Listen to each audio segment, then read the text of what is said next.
Everyone welcome back to my YouTube channel. তো আশা করি তোমরা সকলেই ভালো আছো এবং সুস্থ আছো। আজকে তোমাদের সাথে শেয়ার করব একটা বটল আর্ট, যেটা জগন্নাথ দেবের থিমে আমি রেখেছি। তার জন্য সবার ফার্স্টে নিয়েছিলাম একটা গ্লাস বটল, যার ওপরে দেখতে পাচ্ছ একটা স্টিকার রয়েছে। সেটাকে রিমুভ করার জন্য আমি বটলটাকে 30 মিনিটের জন্য জলে ভিজিয়ে রেখেছিলাম। এটা ইজিলি রিমুভ হয়ে গেছে এবং আঠার যে স্টিকিনেসটা থাকে সেটাও কিন্তু রিমুভ হয়ে গেছে। তোমরা চাইলে 15 মিনিটের জন্য এটা ভিজিয়ে রাখতে পারো। দেন আমি একটা জেসোর কোড অ্যাপ্লাই করেছি। আমি সবসময় বেস কোডটা করার জন্য জেসো প্রেফার করি। তোমরা চাইলে হোয়াইট কালার অ্যাক্রিলিক কালারও ইউজ করতে পারো। দেন আমি জেসোর ফার্স্ট কোডটা অ্যাপ্লাই করার পরে বটলটাকে রেখে দিয়েছিলাম 5 থেকে 6 ঘন্টার জন্য পুরোপুরি ড্রাই হতে। দেন আমি অ্যাপ্লাই করছি লেমন ইয়েলো কালারের অ্যাক্রিলিক কালার। আমি সবসময় কালার করার জন্য ফেভিক্রিলের অ্যাক্রিলিক কালার কিংবা ক্যামেলের অ্যাক্রিলিক কালার ইউজ করি, তো সেটাই আমি এখানে ইউজ করছি। আমি এখানে ক্যামেলের লেমন ইয়েলো কালারটা অ্যাপ্লাই করেছি এবং একটা স্পঞ্জের সাহায্যে এইভাবে ড্যাব ড্যাব করে অ্যাপ্লাই করছি, যাতে একটা স্ট্রাকচার আসে। তো দেখতেই পাচ্ছ তোমরা কতটা সুন্দর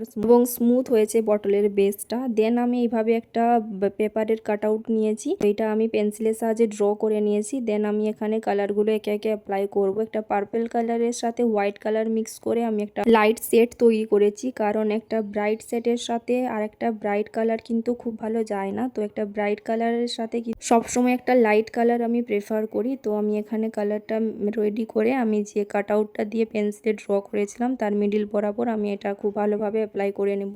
লাইন থেকে যাতে কালারটা বেরিয়ে না যায়, তাই এটা কিন্তু খুবই ধীরে সুস্থে করতে হবে। তোমাদেরকে দেখানোর জন্য আমি এখানে স্পিডটা হাই স্পিডে করেছি, তোমরা এগুলো ধীরে সুস্থে করবে। এবং এর ঠিক ব্যাক সাইডেও আমি এরকম একটা পেন্সিল দিয়ে ড্র করেছি। তো সেখানেও আমি ডার্ক গ্রিনের সাথে হোয়াইট কালার মিক্স করে একটা লাইট কালার আমি তৈরি করেছি। দেন সেটাই এখানে অ্যাপ্লাই করেছি। এই প্রসেসটা তোমরা যখন করবে তখন একটা সাইডের কালারটা শুকনো হওয়ার পরে কিন্তু অন্য সাইডে কালারটা করবে, তা না হয় কিন্তু অন্য সাইডের কালারটা উঠে আসবে। তো এরপরে আমি বটলটাকে রেখে দিয়েছিলাম পুরোপুরিভাবে ড্রাই হতে। পুরোপুরি শুকনো হওয়ার পরে আমি যে আর্টটা করব সেটা এখন পেন্সিলের সাহায্যে ড্র করে নিয়ে তারপরে আমি করব। তো বাকি প্রসেসটা তো তোমরা দেখতেই পাবে। ফুল প্রসেসটা দেখার পরে যদি তোমাদের আজকের ভিডিওটা একটুও ভালো লাগে এবং হেল্পফুল মনে হয়, তাহলে প্লিজ চ্যানেলটাকে সাবস্ক্রাইব করে দিয়ে পাশে থাকবে। তো দেখা হবে অ্যানাদার একটা ভিডিওতে।